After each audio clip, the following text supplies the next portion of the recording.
Halo, saya Irianto Petrus Binsardo. Kali ini kita akan membahas satu saham yang cukup menarik ya. Karena mungkin kalau teman-teman mengikuti berita akhir-akhir ini sedang ramai tentang perang atau ancaman perang gitu ya, yang melibatkan negara-negara besar eksportir migas. Dan ini tentu akan mempengaruhi sektor energi. Dan di sini mungkin salah satu yang termasuk bermain di sektor energi yaitu perusahaan gas negara. Tapi ya, mungkin buat teman-teman yang tidak terlalu mendalami sektor energi, apakah sebenarnya gas alam itu merupakan komoditas yang dipengaruhi oleh harga minyak dengan cukup signifikan? Sebenarnya kalau dipengaruhi iya, tapi sebenarnya untuk gas sendiri sangat bergantung dengan infrastruktur ya. Jadi mungkin kalau di satu daerah yang terlalu jauh harga minyaknya naik ataupun turun, harga gas tidak akan terlalu berpengaruh signifikan karena butuh infrastruktur perpipaan. Jadi kalau misalnya pipa-pipa ini jaraknya terlalu jauh, itu juga nggak bisa mengalirkan gas ke tempat-tempat yang terlalu signifikan ya. Kalau banyak barirnya atau hambatan. Nah, di sini kalau pegas ini sebenarnya dari sebagian besarnya itu ada di niaga dan infrastruktur. Dalam arti jual beli gas kepada uh, pemasok listrik juga untuk infrastruktur ya.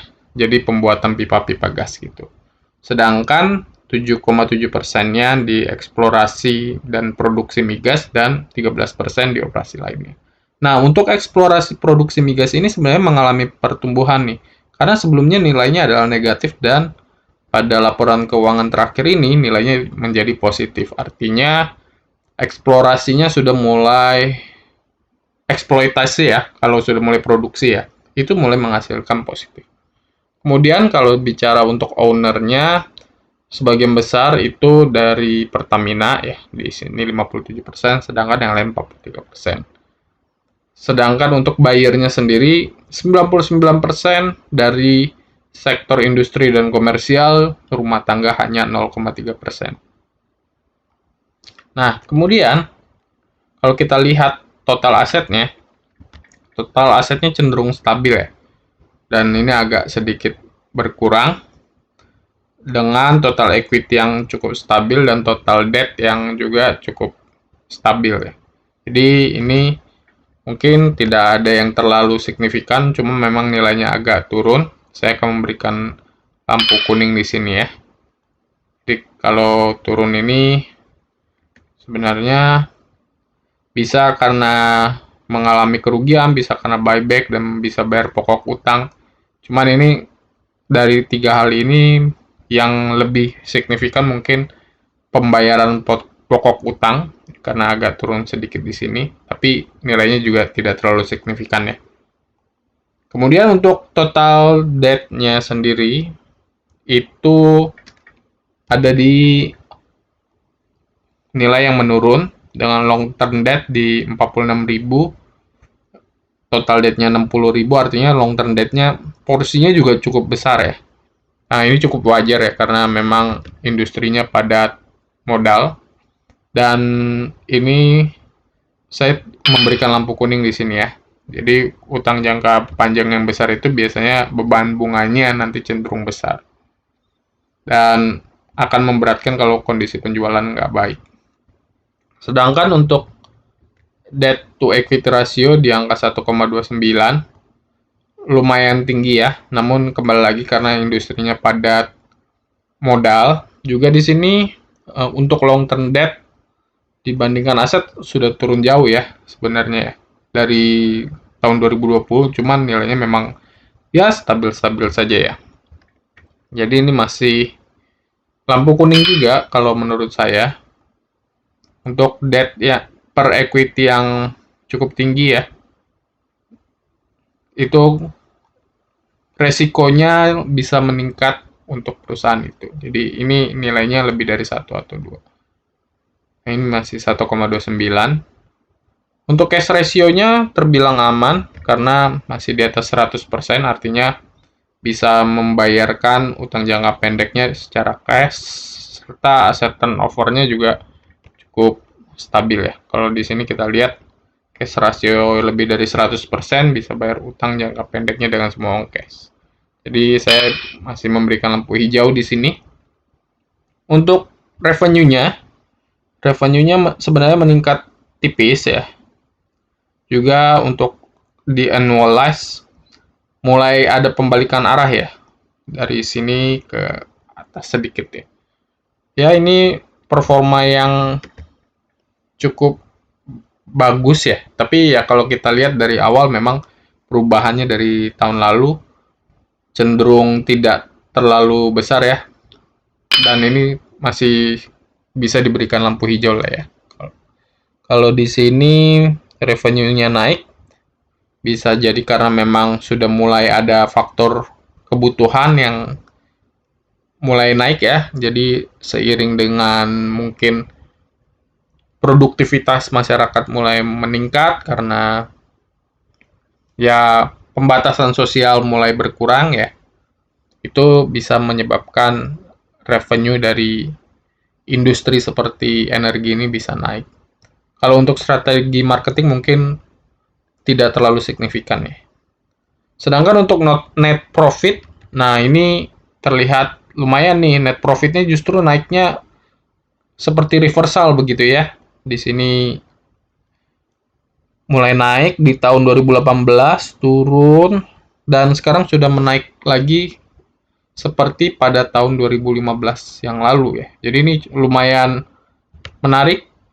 Untuk net profit margin juga tinggi sekali ya. Kalau kita lihat net profit marginnya menurun tiba-tiba di tahun 2021 juga meningkat cukup tajam. Kalau kita lihat di sini faktor yang mempengaruhi apa sih?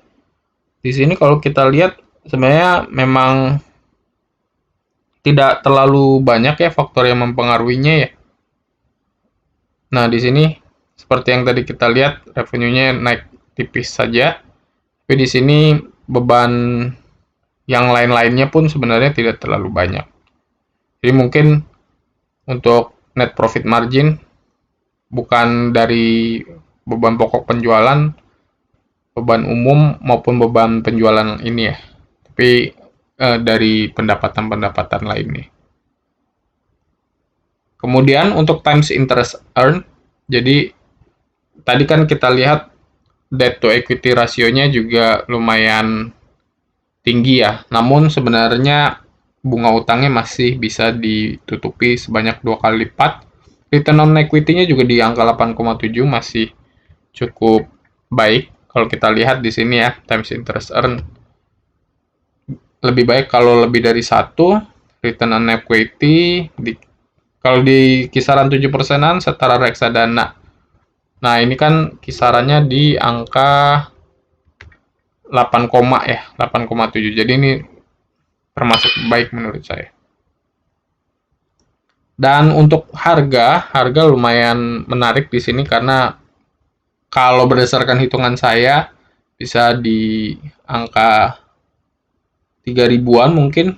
Cuman yang lebih reasonable mungkin di angka 2.400 ya.